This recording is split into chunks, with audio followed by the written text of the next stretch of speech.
I go in there to buy my phone, and the whole Apple store's crashed.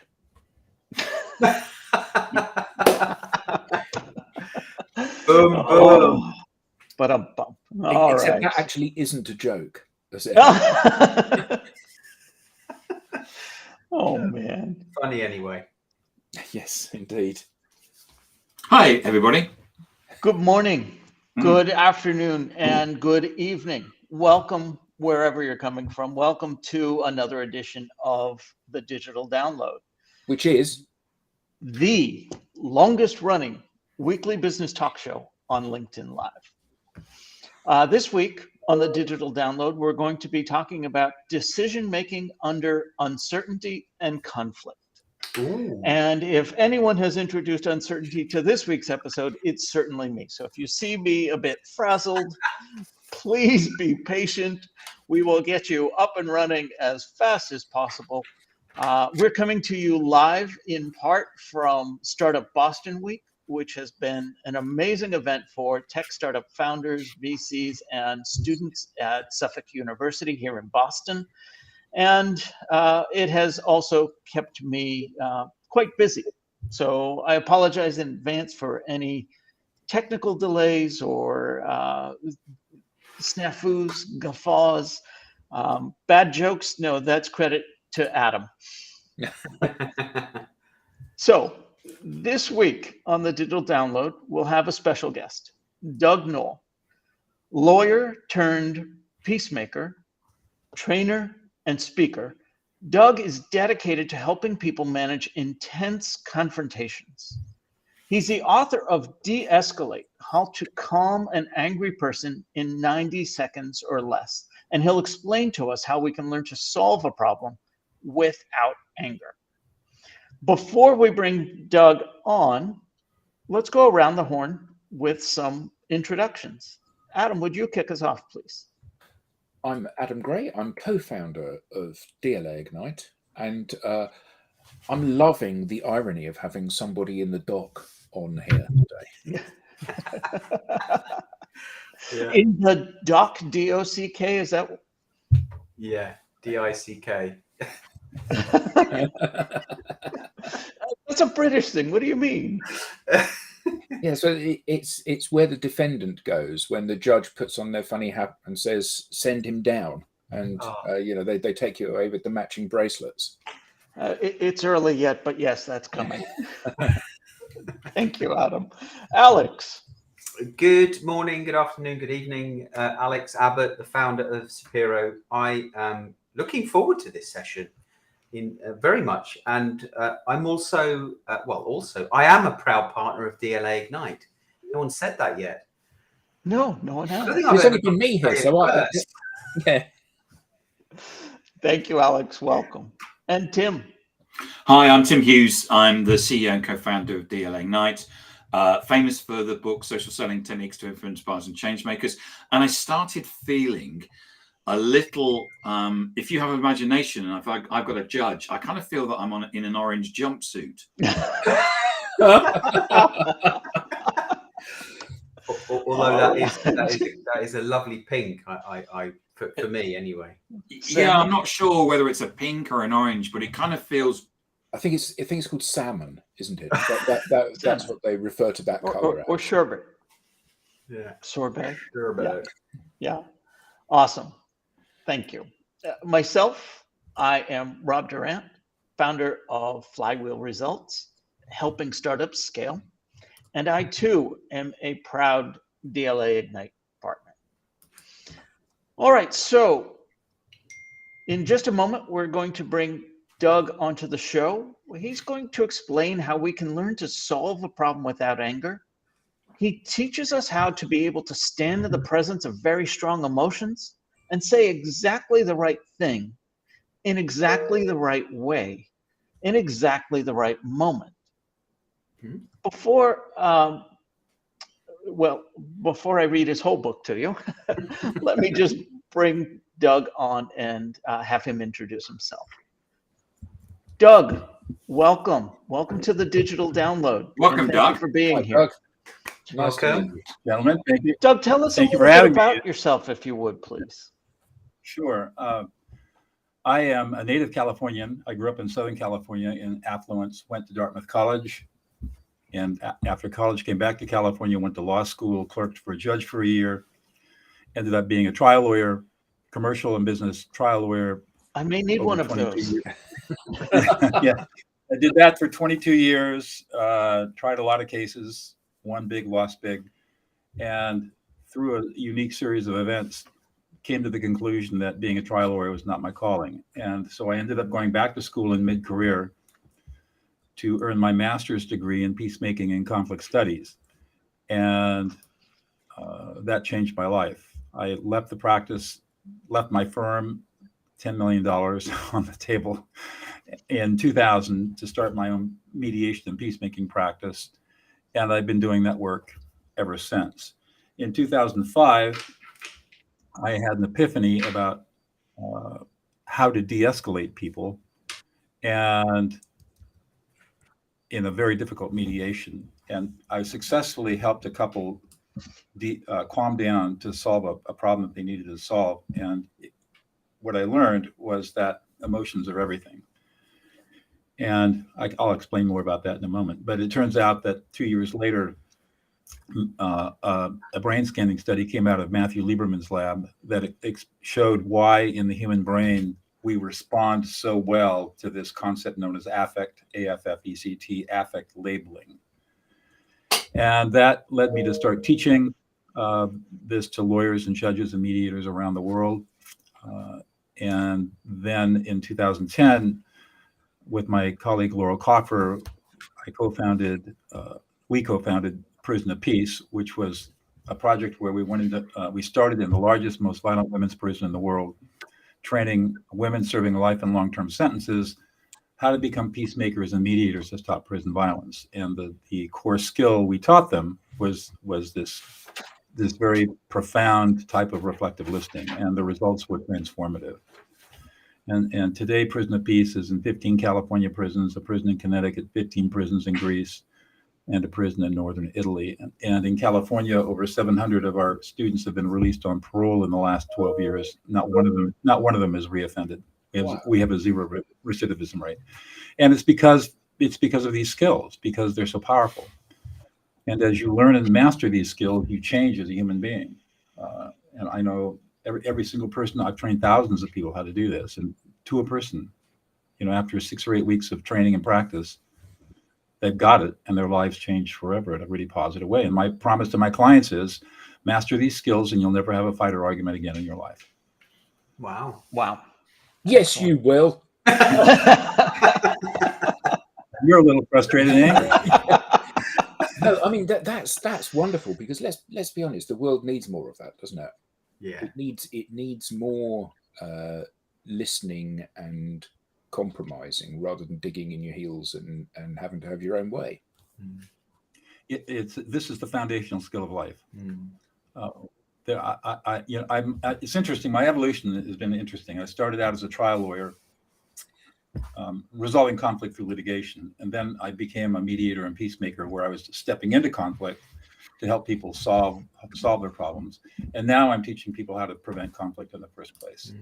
How much is it about the words you're using versus other things? Well, there's a script that I've developed that structures the way that you talk to somebody who's emotionally angry or upset. And if you follow the script, or you adopt the script, you adapt and change the script for every circumstance, but there's a basic script you follow. And once you learn that script, then that's all you need to know. And you just sort of roll through the script and watch how people react to it, and then adjust accordingly. So it's really quite straightforward. Because the first thing that most people do when they're in conflict or something like that is tell the other person to calm down, don't they? Right. That's the worst thing you can say. Which is the worst thing you can say, yes. Yeah, my wife taught me that. That's a form of emotional invalidation. And so we see emotional invalidation all over the place. Emotional invalidation occurs whenever we tell somebody who's emotional that they shouldn't be emotional. I mean, we can all remember as little boys running around, falling down, skinning our knees, starts to bleed, and we start to cry. And what are we told? Suck it up. It doesn't hurt. Don't cry. Be a man. Don't be a girly girl, right? Those are the most abusive things an adult can say to a child, because it's telling the child not to feel. And all the research shows that when you tell a child over and over and over again, don't feel, don't have emotions, they basically stop their emotional maturation process. It gets blocked at about between 6 and 8 years old, and they never mature emotionally. And so they get into adulthood and they build up this big facade of being competent. Maybe not. Maybe they become drug addicted. I mean, they're extremes. But whenever they get into an intense conflict, they don't know how to handle it.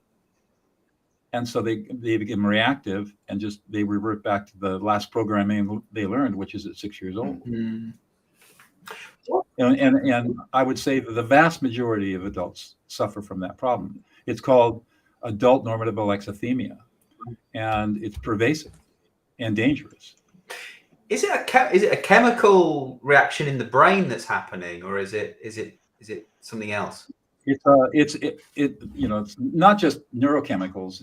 It's a whole systemic. It involves the polyvagal system. It involves the emotional centers of the brain. Basically, what the brain scanning studies show is that when you affect label, when you tell somebody what they're feeling, the emotional centers of the brain are inhibited. At the same time, the right ventrolateral prefrontal cortex, executive function, is activated. So as I teach my students, what we're basically doing is lending this upset person our prefrontal cortex for the 90 seconds or so that it'll take their prefrontal cortex to come back online.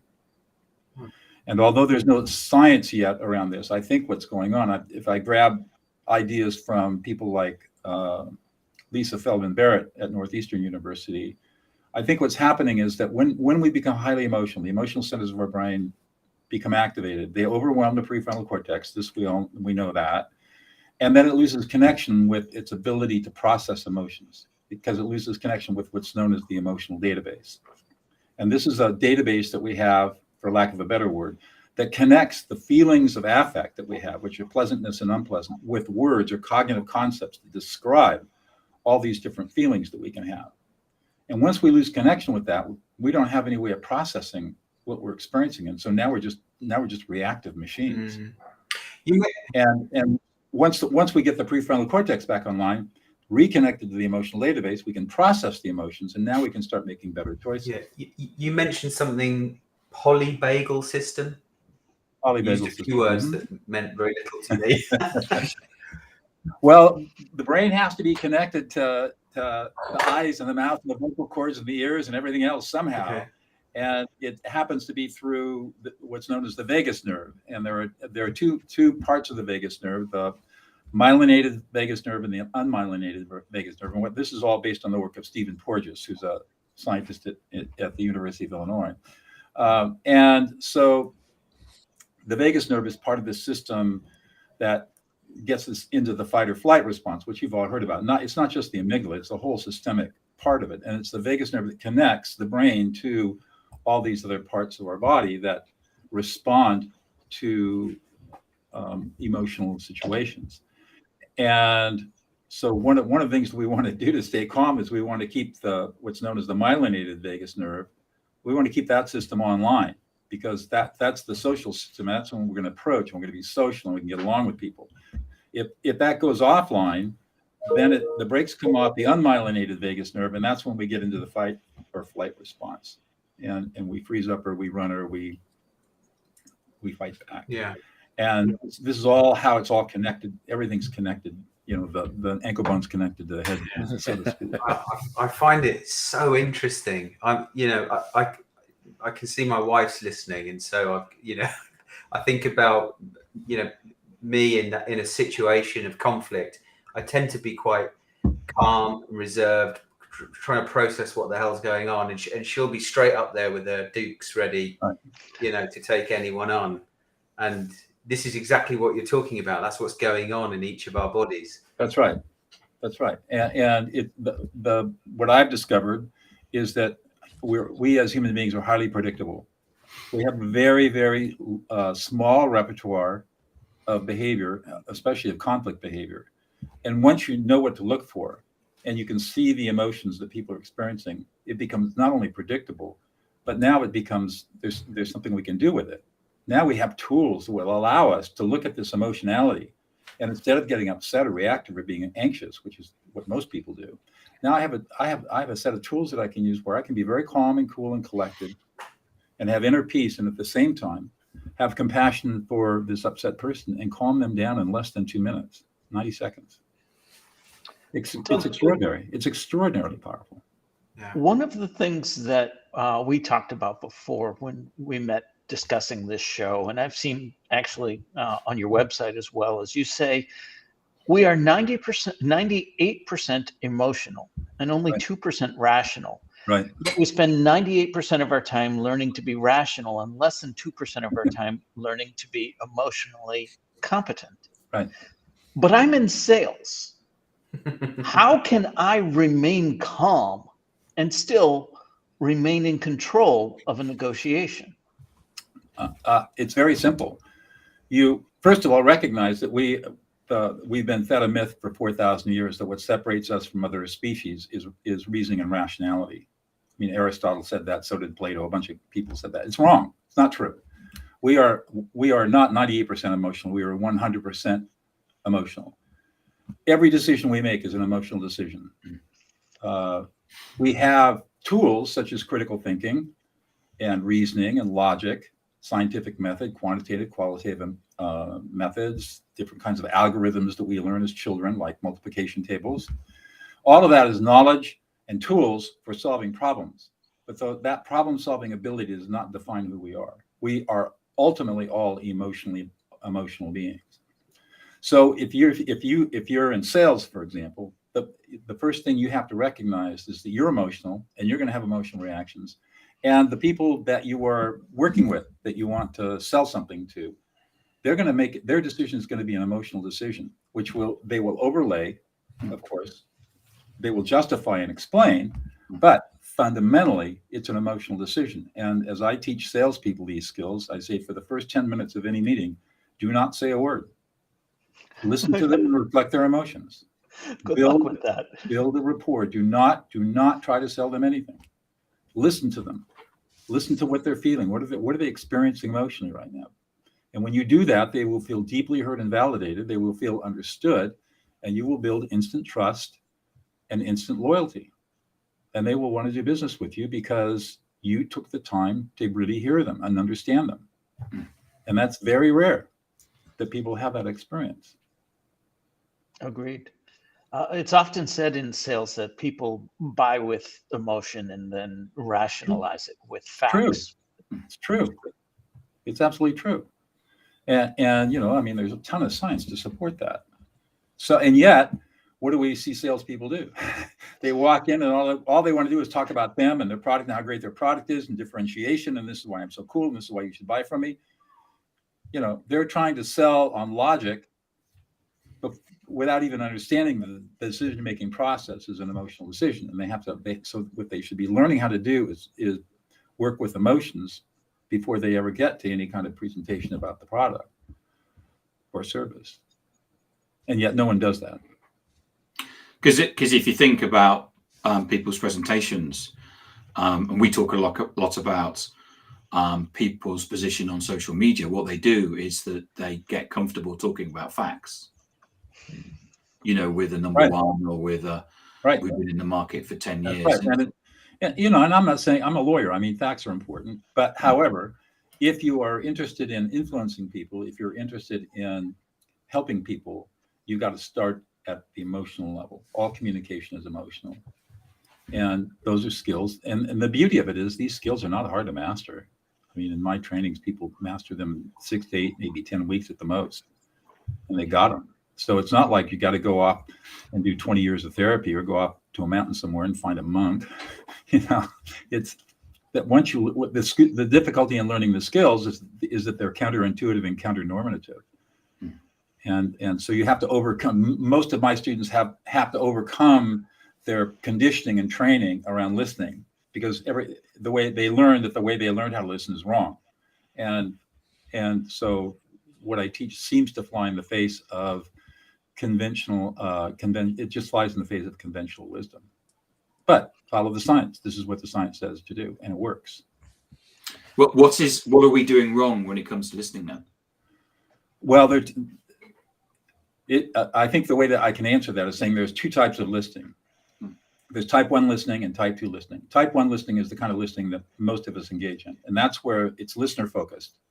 I'm really interested only in me. And this is the way, for example, most salespeople are. I'm only interested in making the sale. I could really give a rat's ass about you, right? Even though you're going to buy the product, I'm really interested in making the sale to get my commission. Or we're in a conversation and somebody's saying something and all we're doing is we're thinking about the next thing we're going to talk about and we're really not listening to them. Or if you're in my former business as a lawyer, you'd be listening to people get facts and information to make decisions and give advice or think about what to do next. That's all type 1 listening, totally listener focused on the listener's agenda. For example, people say, empathy, ask questions. No, don't ask questions. That's totally non-empathetic. That's all about your agenda, soothing your own anxiety around somebody else's upset, as opposed to type 2 listening. And in type 2 listening, it's completely different. In type 2 listening, the listener is focused on the speaker and needs the speaker to be heard from the speaker's frame of reference. So there is no agenda as a listener in type 2 listening. And you may be listening to the words, you may be listening to intended meaning, or you may be listening to emotions, or you may be listening to all three, and you are going to reflect to the speaker using a you statement what the speaker has said, intended to mean, and felt using a you statement. So give an example of that.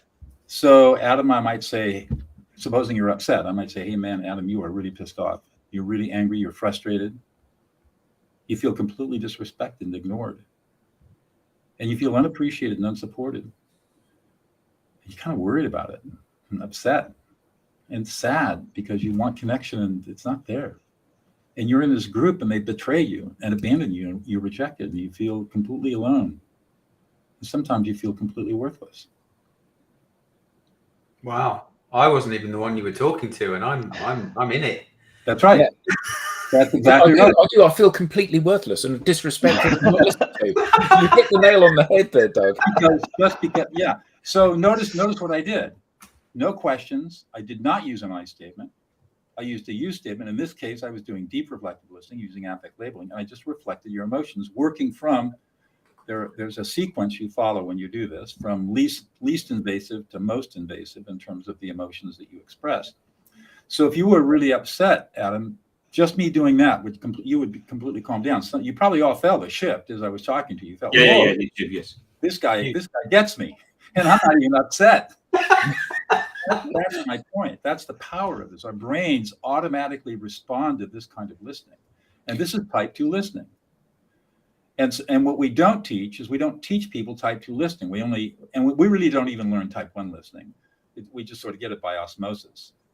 And it's the type 2 listening that's the most powerful, that's going to bring peace into people's lives. But isn't there a risk though with that? So what you did there, and I know that was an illustration, mm-hmm. but I was angry or upset, and I was angry or upset about the fact that I hadn't had a chance to say my piece yet, and you began with that, and you got deeper and deeper and deeper, and finished up with basically saying you should be feeling utterly worthless. No, that's not what I said.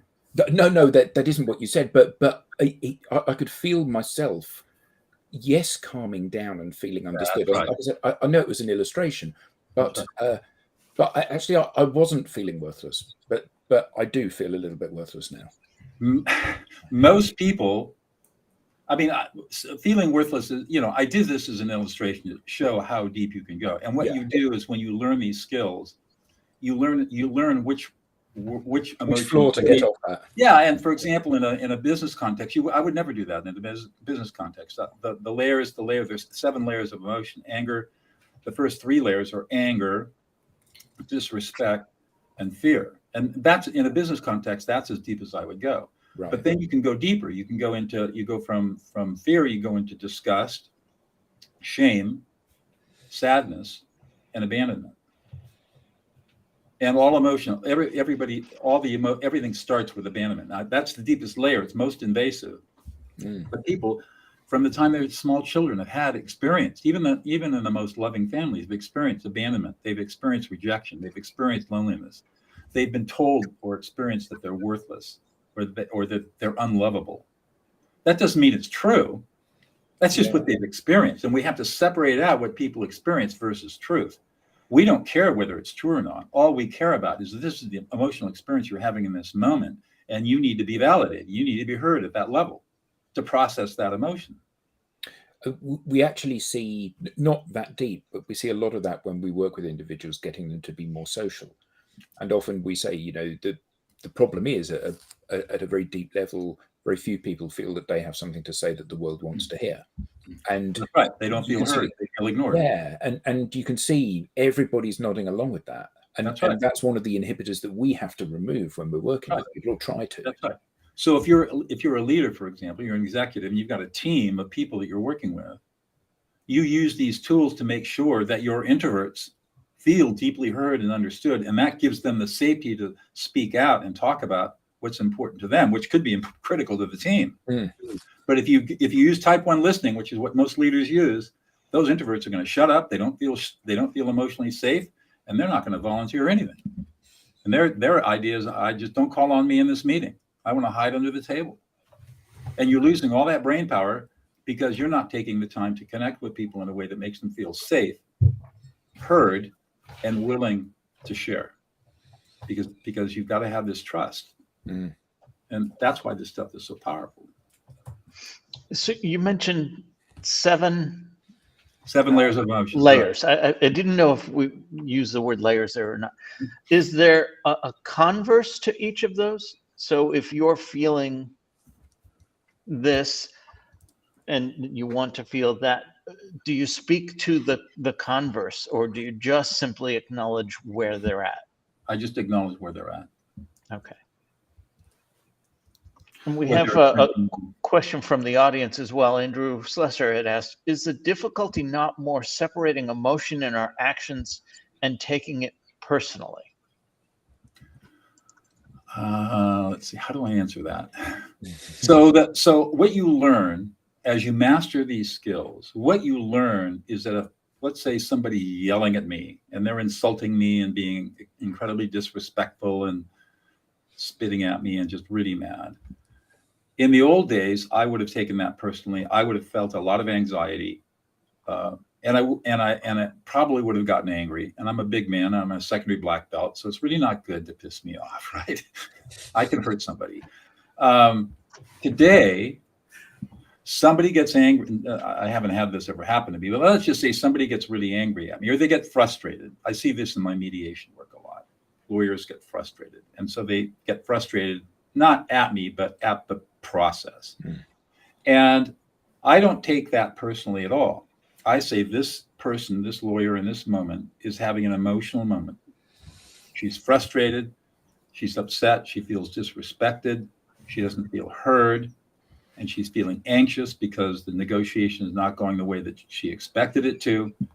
And, I can just work through all the layers that this lawyer is experiencing. And I don't have to say anything. I can just feel what she's experiencing.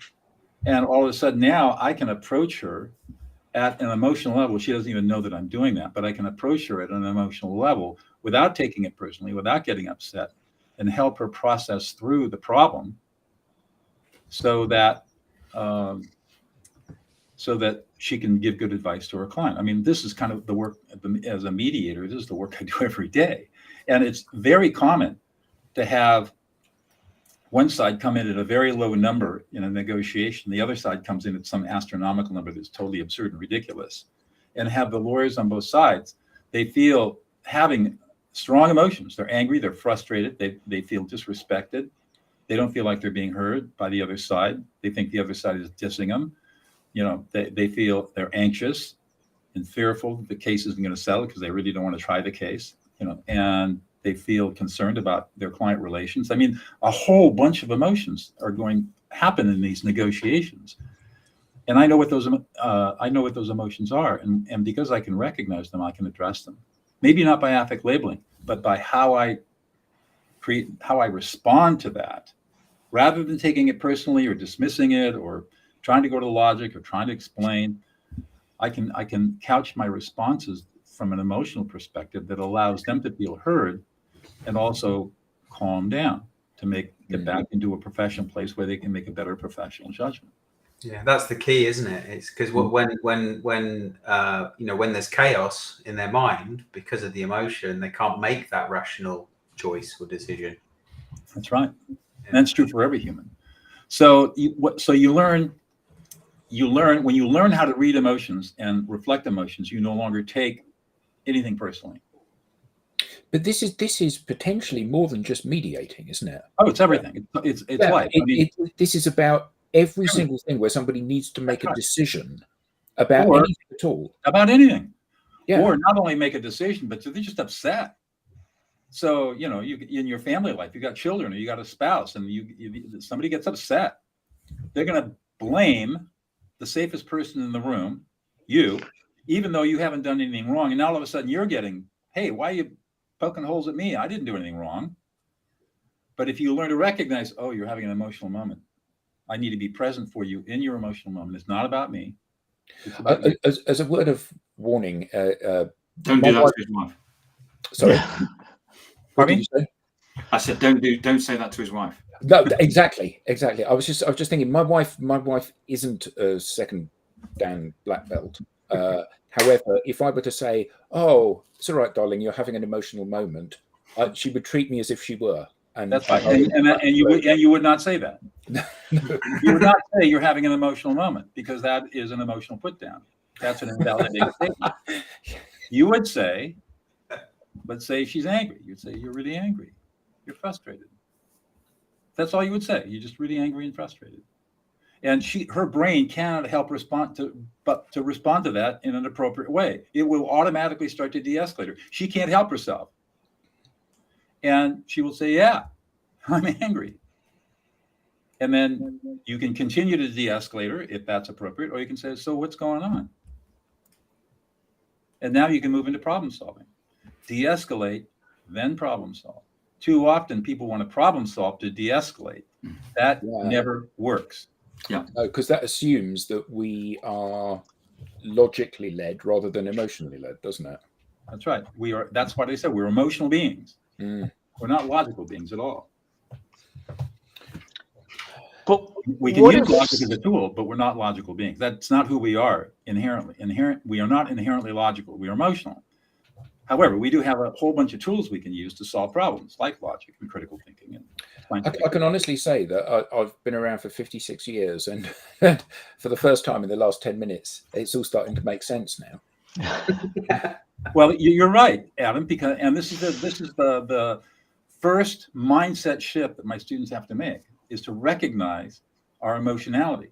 And once they make that mindset shift, all of a sudden the veil is lifted and it becomes clear. People are not acting irrationally. They're not being stupid. They're just being emotional. And most people don't have good emotional control. So we just see that their emotionality is out there. They can't self-regulate very well. And so that's just the way they are. And that's how they're being. And fortunately, I know how to respond to that. So I feel safe. And I can approach this person with compassion and help them calm down, so that we can then talk about what it is that caused the emotionality in the first place. What do you say to the student that says, well, it's not me, it's always the other guy causing the problem? So let's just step back a second. So that student is frustrated, feels disrespected, does not feel appreciated or supported or heard, feels like he or she is the one that's always being blamed.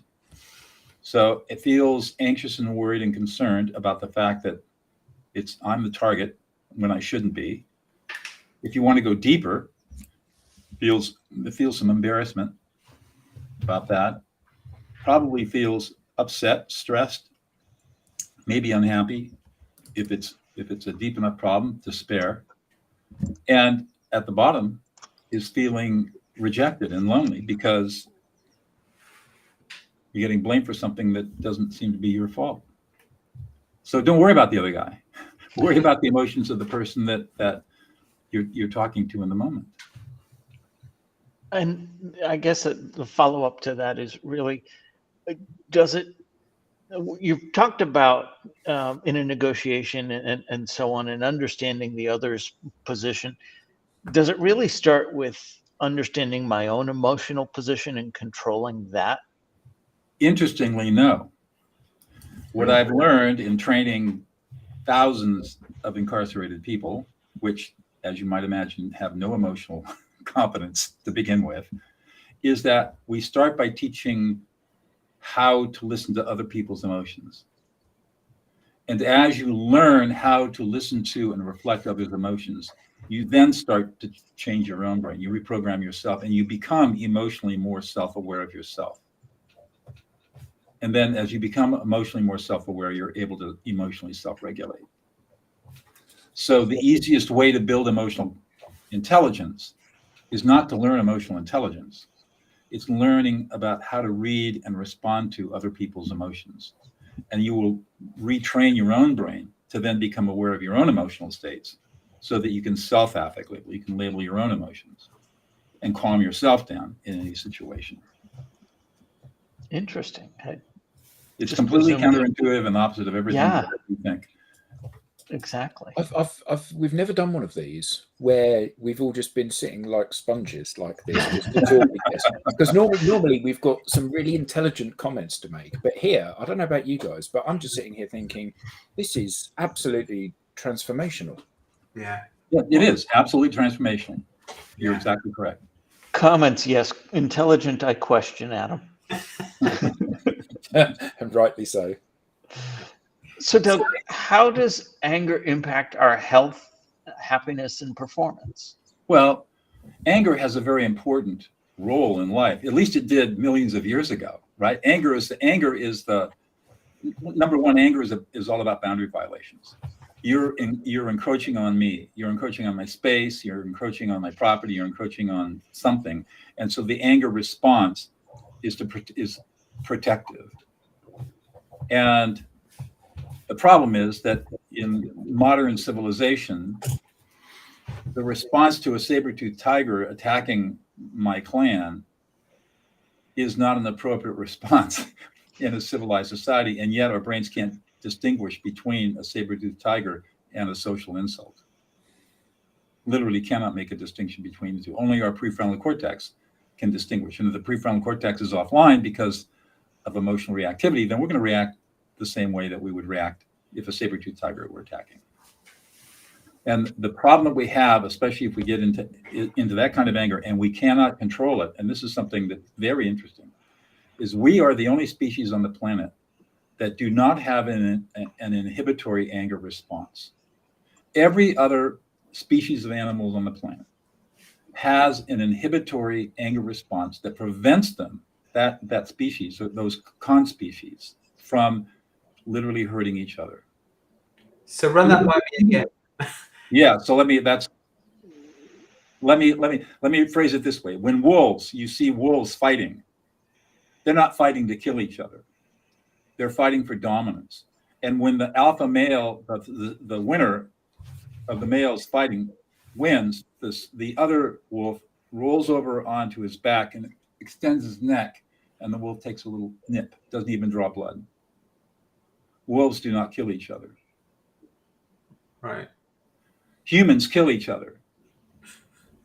And the reason for that, it's so interesting. We did not evolve with fangs or claws or talons or in biological weapons of our physical body like all other animals. So for millions of years, it was really hard for one human to kill another. I mean, you had to sneak up on somebody who was asleep with a rock and bash their brain in. I mean, really, that was the only way you could do it, or push somebody off. I mean, it's hard. And so we evolved as to collaborate and cooperate. One of the fundamentals of biological science is the species with the most mass wins. So if you can create biological mass, you have a much greater likelihood of pushing the genome into the future, which is the definition of evolutionary biological success. Well, how did humans create biological masses? We learned how to come together as a group to go hunting, for example.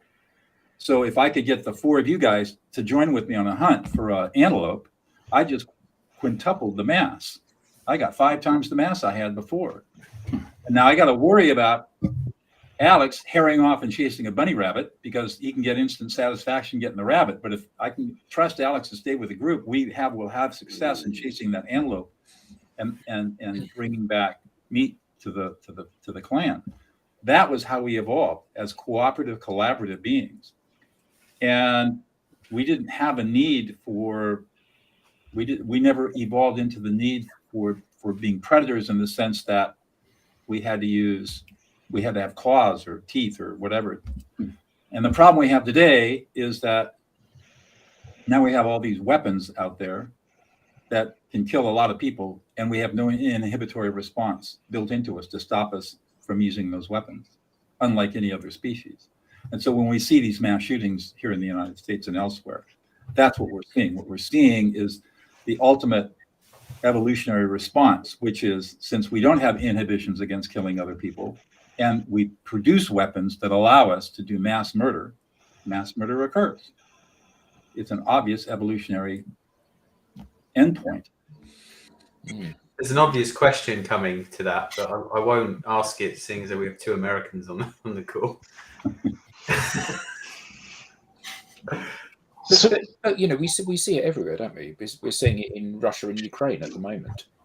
Yeah, I mean, in fact, you see this. You know, I mean, whenever you look at violence between human beings, what we're seeing is, you know, there are a lot of dynamics. It's always a complex process, but fundamentally, we have devised tools of violence to assert power over somebody else, and we don't have a lot of inhibition against. I mean, so we do have. I got to say that humans have an aversion to killing other humans, and that's why. You know, we aren't all out killing each other. It's a fairly rare, although too common occurrence, where we have people out there murdering other people, for example. And in war, soldiers have to go from civilians to soldiers. They have to be conditioned into shooting other human beings, which is difficult. That's a difficult thing to learn. Part of that is giving permission, though, isn't it? That's right. Yeah. Well, and part of it too, if you're not a soldier, but part of it is, you know, how dysfunctional is your brain? I'm not saying soldiers are dysfunctional. I'm saying that people who engage in mass murder, for example, they all have dysfunctional brains. Their brains are screwed up. They're not permission. Yeah. So when we look at war, we understand that war is, I mean, how is it that people can do that sort of thing? And they're conditioned into it. They're trained into it, and they're given permission. And we have so-called rules of war that people are supposed to follow, and of course they don't. But the rules of war that make us feel better about the fact that we're doing huge violence on people, and we can say there are war crimes, and there are, but there's nothing much that can be done about it other than we tisk crime against humanity. Doesn't matter. You still raped the village. You know, I mean, come on. Doug, you mentioned we evolved as a cooperative, collaborative species. Yes. So would you say that's still our natural tendency? And if so, how do we lean into more of that? And I'm going to bring it back to like the business context. Right. In a sales context, how would we lean into a cooperative, collaborative stance? I think it's a lot of its mindset, and a lot of it too comes back to listening. You know, the reason that we lose collaboration in a workplace, or we lose collaboration in a sales environment, is because we engage in type 1 listening, which is all about me and not about you. And we become ego driven. We become driven to achieve our own goals at the expense of everybody else. And we don't recognize that if I can listen and I can find out what your interests, needs, goals, and desires are, and I can understand what mine are, that we can probably craft a solution that satisfies all of our needs in a cooperative, collaborative way. It takes time. It takes a little more time and a little more effort, and we're not trained in how to do this. We're trained that this is a competitive, winner-take-all world, and that if we're not tough and mean and cruel, we're not going to succeed. All of that's just a myth. It's all BS. It's not true. And we're not trained as children how to negotiate. We're not trained how to work out our problems with other people. We just have to sort of learn this stuff ad hoc, and some people learn it better than others. And that's why there's so much chaos. Yeah, we bribe our kids. Yeah, I mean, we have two systems in our brain that oppose each other: the task focus system and the default mode or social mode. The task focus system is the part of our brain that engages in all this critical thinking and scientific method and quantitative analysis and all that. That's what education is all about, training the task focus system. But the task focus system is only on for about 2 or 3% of the day. The rest of the time we're in social mode. And it's the social mode where we have empathy and we learn to listen and we can communicate and we can collaborate and we can love each other and be present with each other. That's our social mode. What's interesting is these are antagonistic modes. When task focus is on, you can't be social. And when you're social, it's very hard to be task focused. How many times have you been working on a task or a computer or something and somebody comes in and interrupts you and you get a little bit surly because you've been interrupted? You know, you're not being social in that moment. You're totally focused because you're in task focused mode. What our educational system does not do, and what our families do not do, is teach children how to be in that social mode. All the appropriate skills that we need to be in order to be fully actualized human beings. And that's a huge, huge knock on our education system. And what do we need to do to be more social rather than task oriented? The simplest solution is to learn how to listen. Right. That's foundational. Once you learn type 2 listening, everything else just automatically falls into place. The solution is so simple and it's so easy to implement. I mean, like I said, 6 to 8 weeks, 1 hour a week, 6 to 8 weeks, you've got it mastered. It's not hard. It's like riding a bicycle. It's just that people don't think this way. They're not. As far as I know, I'm the only one that talks about this stuff. I haven't heard anybody else, and I get around. I haven't heard anybody else talking the way that I talk about.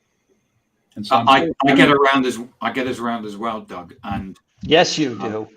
And there's other people that talk about mediation, right? But they don't talk about what you're talking about in terms of this.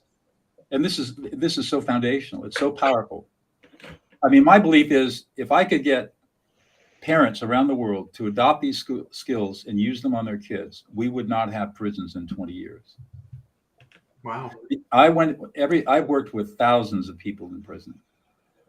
And they were there because they were horribly abused. For the most part, they were horribly abused as children. I mean, the stories are unbelievable. No wonder you're in prison. Of course you're in prison. If we don't abuse our children, we're not going to have prisons. Yeah. So what can people do to learn more beyond this hour that we've had with you, Doug? Well, there are all kinds of places you can go to learn this stuff. I've got a book out, my 4th book, De-Escalate, How to Calm an Angry Person in 90 Seconds or Less. Go to Amazon, $13. It'll be there. You'll have it tomorrow. I've got a bunch of online courses on my website at dougnoll.com. You can go to my YouTube channel, The Power of Emotional Competency. I've got 50 or 60 YouTubes up that describe and show you actual live conversations of this sort of thing. You can, I do workshops, both virtual and in person, that teach groups how to do this stuff. And I do private coaching, where I'll take 2 or 3 people, 1, 2, or 3 people, and through an 8 to 10 week process, teach them how to master these skills. That typically the commitment to learning these skills, it's usually a 2 or 3 hour introductory workshop because you got to get the science to understand why this all works. And then it's just 1 hour a week for, like I said, 8 to 10 weeks of just practicing and going out and practicing the skills in the way that I described, because we want to start in very safe places so you don't embarrass yourself. And then you slowly, as you build your confidence, you develop the skill. I just bought your book on Amazon while you were talking. Then well, there you go. Thank you. Pleasure. Thank you. Yeah, I mean, I've got like 300 reviews on Amazon. I mean, not many of them are negative. So this is life-changing stuff. And if you just take the time to invest a little bit of time and effort into yourself, you can change your life forever. Like I said, my promise to my clients is that you will never have a fight or argument again once you master these skills. Yeah. You talked about. Sorry, Rob. No, go What's the book called again, Doug? It's called De-Escalate. Yeah. Just How put to calm an angry person in 90 seconds or less. It's also in our show notes. So If for you anyone go that to Amazon, just type in Douglas Noll, Noll, De-Escalate in the book. You just need to put in de-escalate, and it's the first thing that comes back. It'll come up, So it's Don't in get Amazon. frustrated, Alex. And it's on my Kindle already. Yeah, it's an audio, but you can get it on Audible. So it's my wife read the book, so you get to listen to her lovely voice. And paperback and Kindle, it's in 5 languages. So generally speaking, if you're anywhere in the world, you'll probably find the book in a language you can read. Did you have a question, Rob? I did. Doug, you mentioned we need to learn to listen better. And one of the thoughts that popped in my head was, what about in digital? What about in an asynchronous environment where somebody says something and I don't have the immediate opportunity to respond to them? The research shows, and my personal experience shows, that you can calm somebody down in an asynchronous communication by simply labeling what they're feeling. And you can tell what they're feeling by, let's suppose it's in capital letters with exclamation points, right? Where people are shouting at you. It's not that hard to ascertain where people are in those 7 layers of emotions and just reflect back the emotions. On social media, on my YouTube channel, for example, every now and then I get snarky comments. I just say, oh, you feel really disrespected. You don't feel heard. You don't feel listened to. And you're really angry and upset. And, you feel sad and disconnected, and they go away. I was rather thinking, following up on Rob's comment then, now I know exactly what to say to inflame the situation.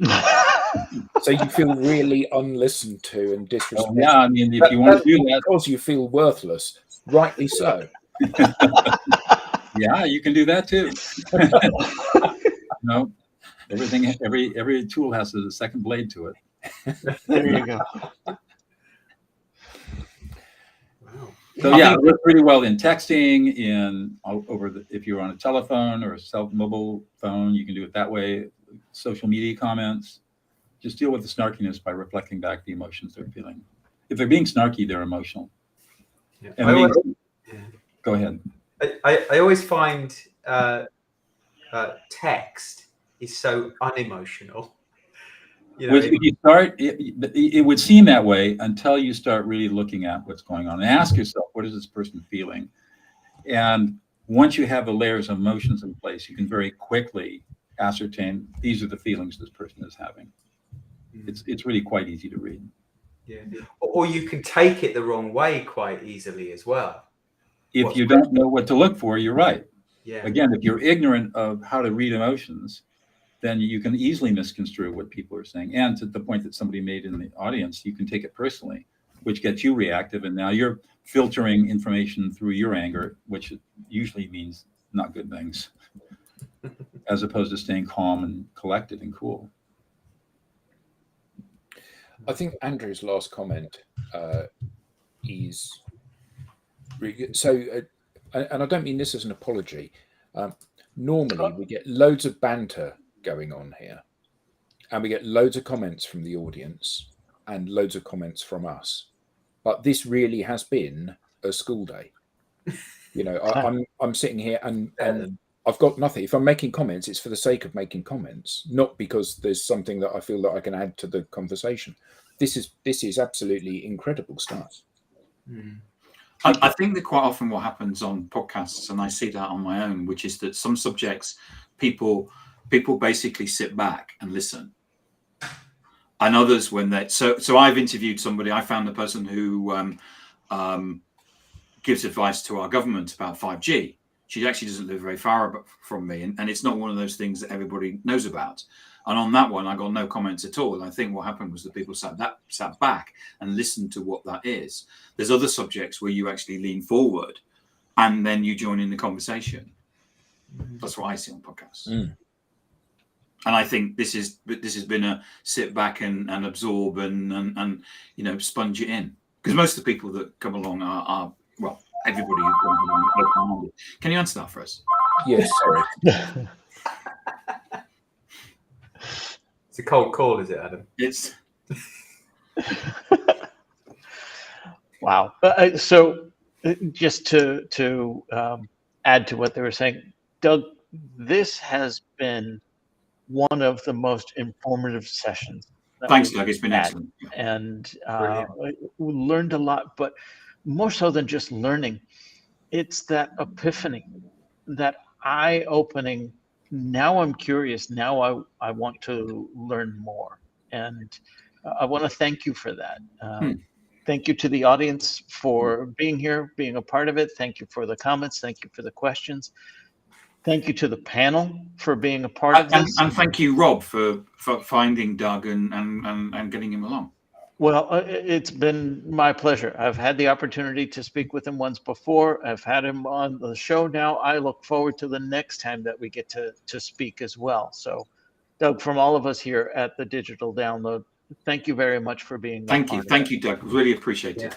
You're all very welcome. I'm glad I could provide useful information for you. Yeah. So this has been the Digital Download, the longest running weekly business talk show on LinkedIn Live. If you have something to say, if you want to appear, we'd love to hear from you.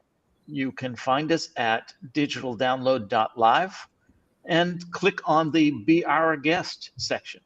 You can also scan the QR code on screen. We'd love to hear from you. We'd love to have you a part of the show. Can I ask Doug one final question? Please. Doug, what are you drinking? Green tea. Okay, right. Matcha. I'm focusing on losing a little bit of weight, and so I find that matcha helps as an appetite suppressant. Right. Yeah, it ruins your taste for everything. It might, but that's okay. Again, Doug, thank you very much for being here. Thank you, Doug. Appreciate it. And to everyone else, we will see you again next week. Have a good week.